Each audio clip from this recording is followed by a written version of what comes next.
dispiace tanto italiani. 이탈리아 형님들 미안합니다. 해피 4th 미국의 독립기념일을 축하합니다. 판결은 트럼프의 권한을 제한하기도 그리고 수여하기도 했습니다. 메이드 인 차이나 AI가 드디어 미국을 따라잡을까요? 주택 되팔기 수익률은 drop to 25%가 되었습니다. 안녕하세요 여러분, 오늘의 미국 소식과 재미있는 이야기들을 전해드립니다. Do you know pineapple 김치찌개? 오 마이 갓, 파인애플 김치찌개. 여러분, 하와이안 피자 좋아하시나요? 갑자기 이태리 형님들에게 미안해지는 일이 생겼습니다. 피자 위에 파인애플 같은 그 파인애플을 넣은 김치찌개가 나타나서 난리가 났습니다. 최근에 소셜미디어를 발칵 뒤집어 놓은 역대급 퓨전 요리가 등장했죠. 이미 아시겠지만 바로 보글보글 끓는 뚝배기 속에 노란 파인애플 조각들이 가득 들어간 파인애플 김치찌개가 파인애플 김치찌개, 이 충격적인 영상이 공개되면서 지금 한국 인터넷이 아주 뜨겁게 달아오르고 있죠. 많은 사람들이 이건 선을 넘었다, 제발 우리를 화나게 하지 말라, 장난 반 진담 반 섞인 불만을 내쏟고 있는데요.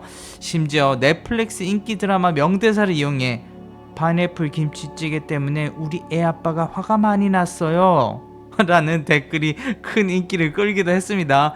수많은 이들이 이탈리아 요리가 전 세계로 퍼지며 진화했듯 한식 역시 본국에서는 상상도 못한 방식으로 변모하기 시작했다는 사실에 흥미를 느끼고 있긴 합니다.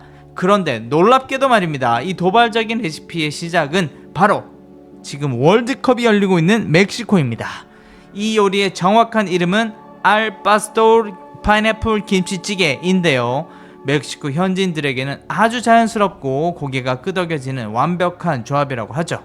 멕시코의 가장 대표적인 타코 고기 메뉴 중 하나인 알파스토르는 양념된 돼지고기라는 뜻인데요. 파인애플과 양파, 고수 등을 곁들여서 같이 먹는 요리입니다.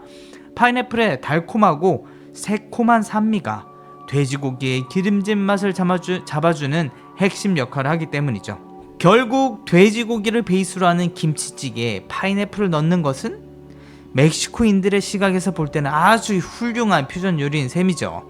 사실 멕시코 요리는 이미 열대 과일의 달콤함하고 고추의 매운맛을 조합하는데 매우 익숙해져 있습니다.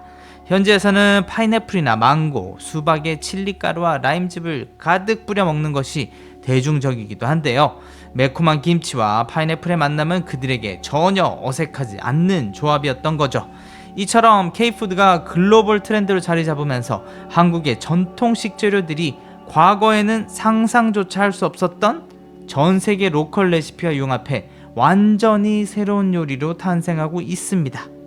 우리 동네 식탁을 넘어 전 세계인의 입맛에 맞춰 진화하는 한식의 무한한 변신. 앞으로 또 어떤 놀라움을 선사할지 정말 기대됩니다. 하지만 다시 한번 이태리 형님들 스쿠시 해피 4th 미국 독립 250주년을 축하해주세요. 미국에서 가장 뜨겁고 화려한 여름 축제가 언제인지 아시나요? 바로 미국의 국경일 7월 4일 독립기념일입니다. 인디펜던스 데이죠. 1776년 영국의 지배에서 벗어나 독립선언서를 공식 채택한 날을 기념하는 날인데요. 특히 올해는 2026년 독립기념일 토요일이기 때문에 전후 평일인 금요일이나 월요일에 대체 휴무를 가지면서 미국 전역이 거대한 황금 연휴를 맞이하게 됩니다. 화려한 불꽃놀이와 퍼레이드, 그리고 가족끼리 모여서 즐기는 야외 바베큐. 오늘은 미국인들이 가장 사랑하는 이 날에 숨겨진 흥미로운 역사와 파격적인 전통들을 소개해드릴까 합니다. 사실 1775년 처음 혁명전쟁이 발발했을 때만 해도 영국으로부터 완전한 독립을 원하는 식민지 주민들은 극소수에 불과했다고 해요. 하지만 영국의 간섭이 점점 심해지고 토마스 페인의 베스트셀러 팸플릿인 상식 The Common Sense가 널리 퍼지면서 완전한 독립 여론이 들불처럼 번지기 시작했습니다. 결국 토마스 제퍼슨, 존 아담스, 벤자민 프랭클린 포함된 5인의 위원회가 공식 독립선언서를 초안을 작성하게 됩니다. 그리고 여기서 아주 재밌는 역사 사실이 하나가 있는데요. 독립선언서를 함께 집필하고 미국의 2대 그리고 3대 대통령을 지낸 존 아담스와 토마스 제퍼슨이 정확히 독립선언서 채택 50주년이 되던 1826년 7월 4일에 동시에 세상을 떠났다는 사실입니다. 정작 존 아담스는 진짜 독립 결의가 통과된 7월 2일이 역사적인 날이라고 믿어 7월 4일 행사를 거부하기도 했는데요. 결국 두 사람 모두 자신이 세운 나라의 축제일에 운명을 함께한 극적인 역사를 가지고 있습니다. 전쟁이 한창이던 시절 초창기 독립기념일 축제는 지금보다 훨씬 뜨겁고 파격적이었습니다. 일부 주민들은 영국의 군주제가 끝났음을 상징하기 위해 영국의 조지 3세 국왕의 그 가짜 장례식을 치르면서 자유의 승리를 만끽하기도 했죠. 독립선언서가 공식으로 낭독되는 현장에서 대포와 머스킷총이 불을 뿜었고 밤새 거대한 모닥불이 불타올랐습니다. 특히 1778년 독립기념일에는 최고 사령관이었던 우리도 잘 아는 조지 워싱턴이 전쟁 중인 군인들에게 사기를 북돋우기 위해 특별 명령을 내립니다. 바로 모든 군인에게 2배의 럼을 지급하라는 것이었죠. 이처럼 뜨거웠던 열기가 이어져 1781년 매사추세츠 주가 최초로 7월 4일을 공식 주 공휴일로 제정하면서 오늘 국가적 축제 기틀이 마련이 됐습니다. 독립기념일 하면 빼놓을 수 없는 하이라이트, 바로 밤하늘을 수놓는 불꽃놀이죠. 이 전통은 독립 이듬해인 1777년 7월 4일 필라델피아에서 열린 자발적인 도시 축제에서 시작이 되었습니다. 당시에 13개의 식민지를 상징하는 13발의 예포를 쏘아 올렸고 밤하늘에는 13개의 로켓 불꽃이 터지며 장관을 연출했다고 하죠. 시간이 흘러 정치적 성격은 다소 옅어졌지만 오늘날에도 미국의 국가를 부르며 성대한 불꽃놀이를 즐기는 축제의 본질은 변함없이 이어지고 있습니다.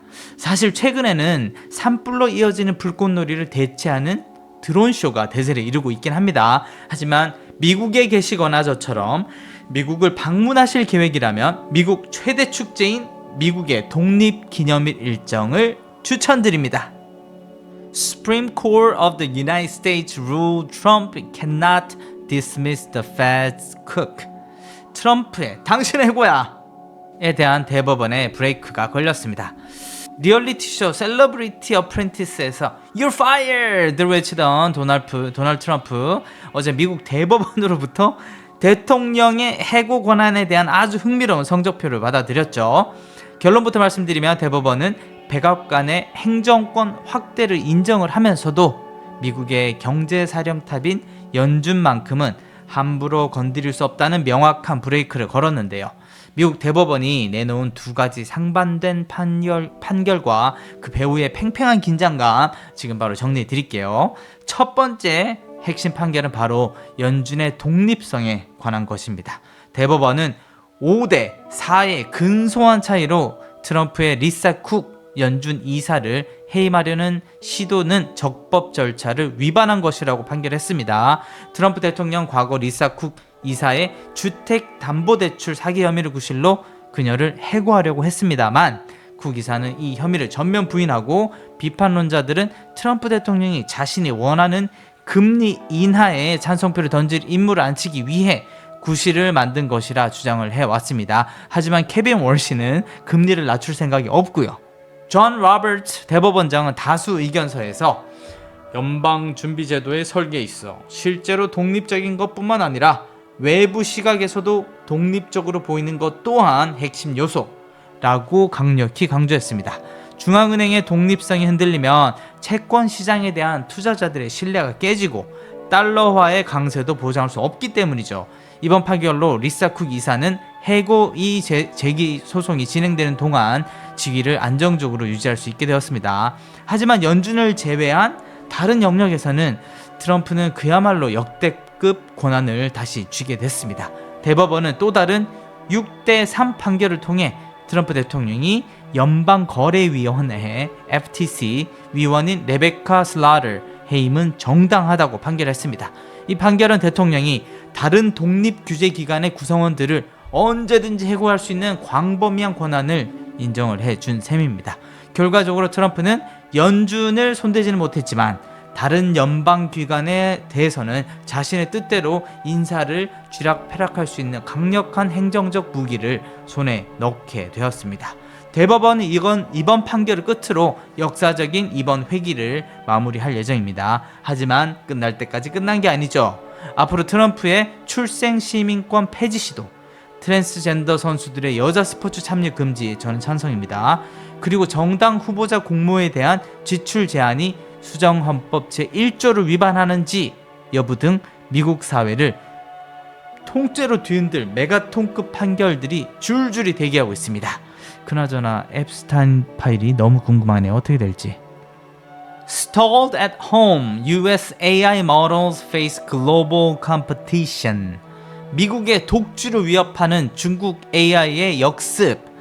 전 세계 AI 시장을 주도하고 있는 미국의 빅테크 기업들이 최근 생각하지도 못한 거대한 벽에 부딪히고 있습니다. 미국의 강력한 규제 속에 주춤하는 사이 중국의 AI 모델들이 턱 밑까지 바짝 추격해 온 것인데요. 미국과 중국의 AI 역량 격차가 이제는 주말을 간절히 바라는 우리 마음과 다가오는 7월 4일 독립기념일 사이의 거리만큼 아슬아슬하게 가까워졌다는 평가까지 나오고 있습니다. 무슨 말이냐고요? 예. 과연 글로벌 AI 전쟁 판도가 어떻게 뒤흔들리고 있는지 지금 바로 전해드립니다. 최근 미국의 테크 판도는 정부의 강력한 제동으로 인해 그야말로 살얼음판입니다. 이달 초 미국 정부는 국가 안보와 사이버 공격 위험을 이유로 엔트로픽의 최고 역량 모델 미토스를 일반 공개하지 말라고 했고요. 그 다음에 페이블 5의 가동을 강제로 중단시켰습니다. 하지만 지난 금요일 하워드 루트닉 상무장관이 마침내 미토스의 접근 권한을 특정 신뢰 파트너에 한해 복원하도록 승인을 했습니다. 같은 날 경쟁사인 오픈AI 역시 최신 모델인 GPT 5.6을 기습 공개했지만 이 역시 정부 승인을 받은 소수의 사용자에게만 제한적으로 제공되는 반쪽짜리 출시였습니다. 이에 오픈AI는 블로그를 통해 이런 정부의 검증 프로세스가 장기적인 기본값이 되어서는 절대로 안 된다며 최고의 도구가 필요한 글로벌 파트너와 사이버 방어 담당자들로부터 기술을 빼앗아가는 행위라고 강력하게 비판했습니다. 미국이 규제와 안보라는 이름으로 스스로 브레이크를 밟고 있는 사이 중국은 이 기회를 놓칠 리가 없었죠. 최근 연구진의 발표에 따르면 중국의 지푸 AI 이름이 좀 그러네요. 지푸 AI가 지푸락인가? 개발한 모델이 특정 보안 및 코드 분석 시나리오에서 미국 정부가 막아섰던 엔트로픽의 강력한 그 미토스 모델과 동등한 성능을 보인 것으로 나타났습니다. 심지어 전 세계 조건 없이 공개된 오픈 웨이트 모델이란 점이 전 세계 테크계를 충격에 빠뜨렸죠. 뭐 사정이 이렇다 보니까 미국 기업들은 성능은 강력하지만 비용은 훨씬 저렴한 지프 AI나 딥시크 같은 중국 기업들의 모델로 빠르게 눈을 돌리고 있습니다.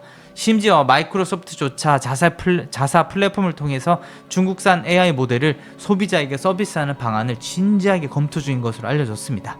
미국이 반도체 칩은 중국에 계속 수출하면서 정작 자국 AI 모델 출시만 규제하다 보니까 결과적으로 중국이 미국의 최고급 칩을 활용해 경쟁력 있는 모델을 개발할 수 있도록 발판을 깔아준 셈이 됐습니다. 상황이 급박하게 돌아가자 트럼프 행정부는 엔트로픽이 미토스의 하위 버전이자 이달 초 클로드를 통해 잠시 공개되었던 최고 성능 모델인 페이블 5를 다시 가동할 수 있도록 허용할 예정이라고 했습니다. 맨날 이런 식이죠. 타코 트럼프. 이 혼란을 틈타 유럽의 오스트리아 아닙니다. 오스트리아 정부는 엔트로픽에 미국을 떠나 법적으로 안정성과 시장의 접근성 그리고 확실한 가치관을 보장하는 EU로 이전하라라는 과감한 러브콜을 보내기도 했습니다. 와우! 미국의 이 과도한 규제가 오히려 자국 테크 기업들의 손발을 묶고 중국에 기회를 주는 부메랑이 되어서 돌아온 지금 글로벌 AI 패권은 과연 누구의 손에 들어갈까요? Flipping houses isn't paying like it used to. 주택 되팔기에 대한 TV 속 환상과 가혹한 현실이 있죠. 리얼리티 TV 프로그램을 보면서 나도 저렇게 저렴하고 낡은 집을 사서 멋지게 리모델링한 다음에 되팔아볼까 하고 생각해 보신 적이 있죠?